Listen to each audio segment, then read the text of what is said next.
Avec nous aujourd'hui dans votre émission Avis de la diaspora, Dr Albert Katé, leader d'opinion, également que nous recevons en duplex dans notre émission. Merci à tous d'être avec nous pour cette troisième partie où nous abordons également la réduction également des frais de douane au Togolais. Et également, il faut dire que l'Office togolais des recettes OTR vient de lancer également ses offres promotionnelles destinées à faciliter le paiement des frais de dédouanement des véhicules et des marchandises en souffrance au port autonome de Lomé. Depuis un certain moment, on rencontre également ces difficultés. Chaque Togolais résidant à la diaspora, vous, en tant que leader d'opinion, vous aussi, vous en avez rencontré. Comment avez-vous reçu ce message de l'OTR?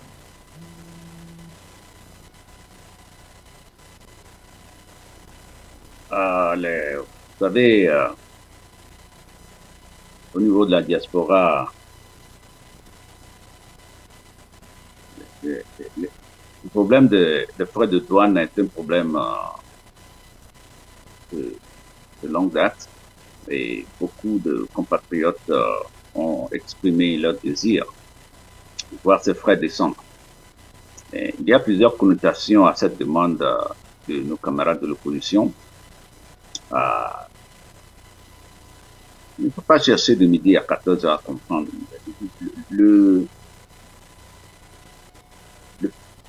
Les véhicules dans un pays qui cherche le développement, c'est d'abord une utilité avant toute chose. Et le transport, le déplacement des populations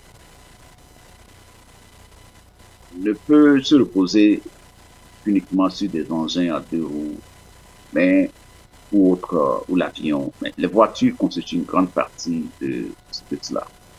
Et le Togo ayant construit beaucoup de routes et continue d'évoluer, de mettre beaucoup d'efforts dans les infrastructures routières, il n'y a pas à s'opposer à cela. Le gouvernement doit faire tout pour que sur cette route-là, on continue d'avoir des voitures décentes et des voitures abordables.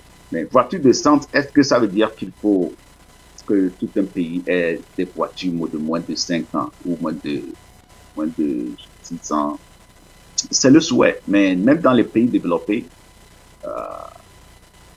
il y a les voitures décentes, mais qu'est-ce qu'on met dedans? Nous avons appris qu'il y a des réductions que le gouvernement propose pour les voitures un peu neuves. Combien sont ceux qui sont capables d'acheter ces voitures neuves avec des douanes? Ce qui est exorbitant, c'est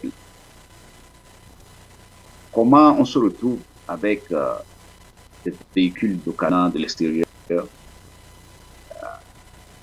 qui sont taxés de frais de douane à 100% de la valeur, ou plus même. Vous achetez un véhicule peut-être à 2 millions et vous dédouanez ce véhicule presque à 2 millions. C'est terrible. Et quand vous ajoutez le transport, tout cela, bon, le véhicule devient très cher. Et les véhicules pourrissent au port. On a des compatriotes qui ont des voitures qui sont au port depuis des années. Et tout le monde attend que de quoi ça c'est qu'il y ait l'abattement. Et le véhicule qui était en bon état devient une pourriture quand il aura bénéficié de cet abattement de 3 ans, 1 an, 2 ans, 3 ans après, à côté de la mer, qui est un agent de détérioration. Donc, il y a aussi l'importance de renouveler le parc automobile. Nous en sommes tous conscients. Et de diminuer les risques d'accidents et de décès qu'il y a sur une route. La vie, c'est plus que de l'argent. Même dans le contexte de l'économie, ces accidents, ces vies sont facturés dans les utilisations des grands États. Il ne faut pas seulement occasionner des accidents, pas vouloir prendre les dispositions nécessaires pour descendre ces accidents. Faire beaucoup d'assurance et de garantie à chaque qui meurt dans certains pays. Tu vois. Et il est obligé de concéder tout ce qu'il peut pour que ce parc automobile soit renouvelé. Mais dans le contexte togolais, le véhicule demeure un luxe. Soyons sincères entre nous. Le véhicule demeure un luxe. Et nombreux sont ces compatriotes de la diaspora qui ont des véhicules à l'extérieur, oui, mais dans leur famille au pays, tu peux compter du doigt. C'est carrément un luxe, c'est pas une utilité. Il faut qu'on descende cela vers un véhicule d'utilité. Donc, prenons les dispositions nécessaires. Et il y a cet abattement que le gouvernement fait peut-être chaque 6 mois ou chaque 2 fois par an, je ne sais pas. En tout cas, 2021, je n'ai pas vu. Mais on s'est rendu compte que quand la voiture sa valeur est surélevée. Un véhicule d'1 million, arrivé à Lomé, on dit que voilà, sa valeur c'est 3 millions, 4 millions. Donc, lorsqu'ils font tout cela et maintenant ils appliquent leur abattement, ça donne un pourcentage, mais le fait qu'ils ont surélevé d'avance la valeur de la voiture, donc cet abattement n'a plus d'effet, parce qu'ils retrouvent encore à des millions comme douane. Mais ça, c'est un gros problème. Et ce problème, vraiment, c'est le lieu de lancer un appel aux autorités du pays de revoir cela, au chef de l'État, personnellement, dans le respect nécessaire, de tout faire pour nous écouter sur ce plan. Et j'appelle à ceux qui écoutent cette émission de tout faire pour que le président de la République ait l'information, que nous avons besoin qu'il voit cette histoire de valeur de nos voitures au port et des douanes, de tout faire pour que les Togolais de la diaspora puissent vraiment aider le pays à mettre des voitures sur les routes, créer de l'emploi pour le transport. Beaucoup de gens chôment, ils se retrouvent dans un médian. Si des milliers de gens se retrouvent dans un médian comme un outil de transport pour suivre, pourquoi ils ne peuvent pas se retrouver dans des pays si on en envoie beaucoup pour suivre et beaucoup auront moins d'accidents. Ce sera encore plus propre, mieux que beaucoup d'engins à 2 roues, mieux risqués pour ces populations. Si on peut le faire pour les engins, on peut faire mieux encore pour les voitures aussi, parce que ça arrange la vie des gens. Donc, cette décision, beaucoup de Togolais ont déjà sonné l'alarme, mais on n'a pas de suite. Donc, nous demandons les mains liées au chef de l'État, si c'est lui qui décide de tout faire pour nous montrer qu'il est à l'écoute de nos doléances. Parce que ça, là, c'est des millions de gens qui en ont besoin pour tous les Togolais et leurs familles au pays. Depuis un certain moment, nous avons constaté que le chef de l'État, comme vous venez de le dire, Faure Rexozina Nyansigbe, a un intérêt spécial. Et vu qu'il avait fait également ses études du côté de la diaspora, et vous, en tant que haut conseiller des Togolais de l'extérieur, et vous qui représentez la diaspora togolaise auprès donc, du gouvernement en corrélation avec le ministère des Affaires étrangères, que fait le Haut Conseil des Togolais, mis à part que vous êtes leader d'opinion à la diaspora, que fait les hauts conseillers des Togolais de l'extérieur pour aider les Togolais à part cet appel que vous venez de faire? Ben, sincèrement, je lis sur la casquette de haut conseiller pour parler du Haut Conseil des Togolais de l'extérieur, mais je peux seulement on peut prendre une autre émission spéciale pour parler de cela avec beaucoup plus d'attention. Je pense que ce serait mieux comme ça. Les sujets du Haut Conseil sont trop en profondeur. Mais naturellement... Puisque le professeur Dossé nous avait dit à la conférence de presse que les hauts conseillers doivent faire des propositions au cours de leur mandat, mis à part le guichet. Et dites-moi, on fait une petite déviation par rapport au guichet de la diaspora.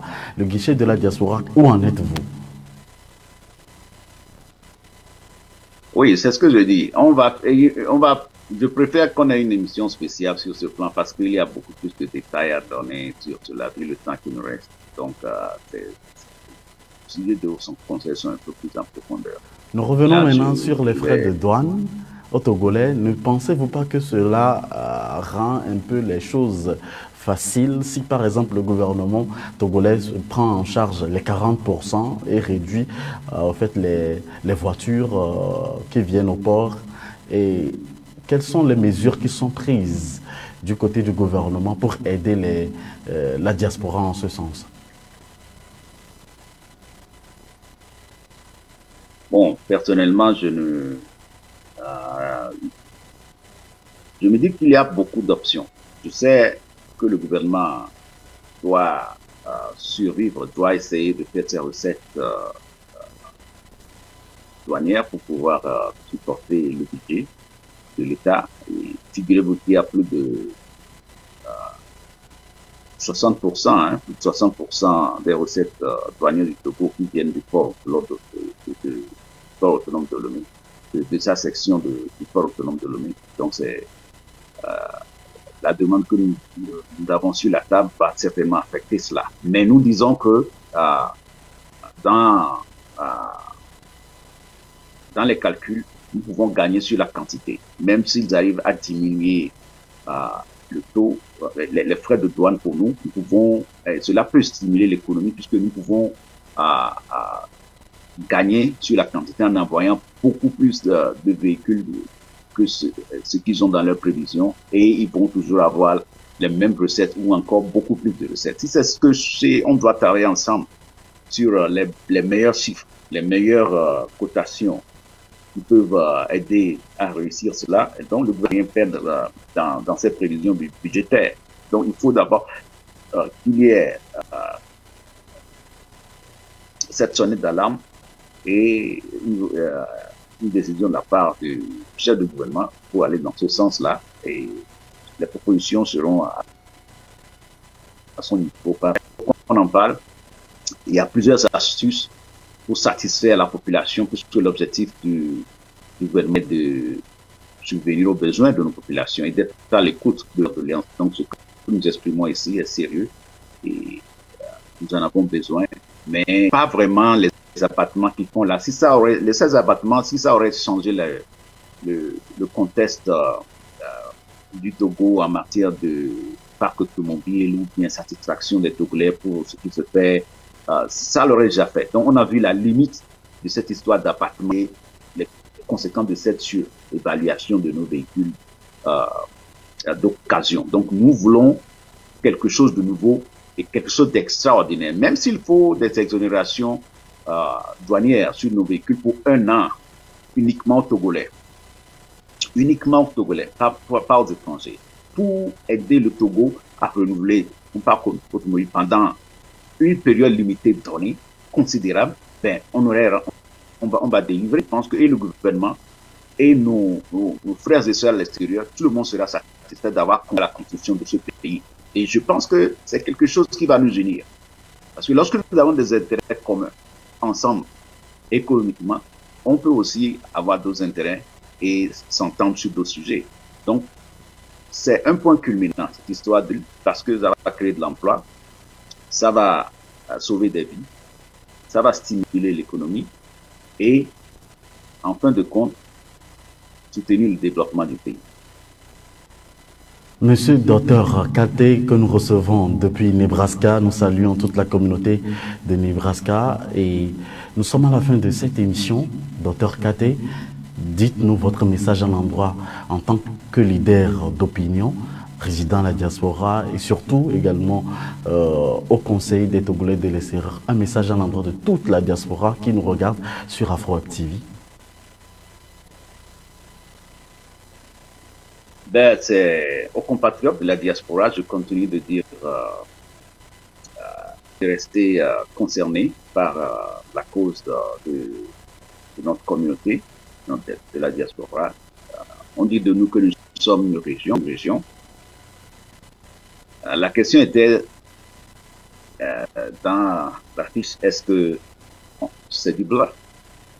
Ben, il y a la réponse à cela. Mais il faut que nous soyons nous existions pour que nous soyons concernés. Et j'exhorte chacun d'entre nous à continuer de faire sa part, mais surtout à participer à tout ce qu'il y a, à aussi essayer faire éclore notre diaspora dans les organes du pays, dans les instances du pays, pas sous les bannières des partis politiques, pas cachés sous des groupements, des mouvements politiques appartenant à d'autres partis politiques. Parce qu'en faisant tout cela, nous n'existons jamais. Nous sommes toujours des bénis ou bien des je ne sais pas, des subalternes et on n'existe nulle part. Vous avez vu la CNAP, on n'est pas là, on ne sera jamais là. Personne n'a besoin de nous. Vous voyez? Mais ça concerne le Togo. Donc, nous sommes exclus quand il s'agit d'intérêt national. Et lorsque il y a d'autres problèmes, on parle diaspora, diaspora. Mais où sommes-nous? Il faut qu'on soit à l'Assemblée nationale, qu'on soit dans les mairies, qu'on soit dans les préfectures, qu'on soit partout. Il faut qu'on ait une préfecture, une région. Mais nous-mêmes de commencer par faire inscrire ce statut-là en nous. Entreprendre des choses, nous-mêmes. Mais n'oublions pas le Togo. Quand il s'agit du Togo, on va s'entendre. On va s'entendre. Merci à vous. Sur AfroWeb TV, c'est l'Afrique d'abord. Merci à Dr Albert Katé d'avoir accepté notre invitation pour ce numéro de votre émission Avis de la diaspora. On se retrouve pour un autre numéro. Soyez toujours des nôtres. Cette émission sera disponible sur notre chaîne YouTube pour le plaisir de vous qui n'avez pas encore suivi. Rattrapez-vous très rapidement et abonnez-vous massivement à notre chaîne YouTube. Merci à tous. Et bonne suite de nos programmes sur AfroWeb TV. Que pensez-vous de l'actualité africaine cette semaine? Chaque semaine, nous vous invitons à décrypter l'actualité de la semaine avec nous sur votre télé AfroWeb TV. Retrouvez les analystes politiques pour donner les différents points de vue sur des sujets de l'heure chaque mercredi à 11 h et chaque samedi à partir de 11 h Central Time sur AfroWeb TV. Pour participer, appelez-nous ou envoyez-nous des messages par WhatsApp sur le +1 319 462 89 79.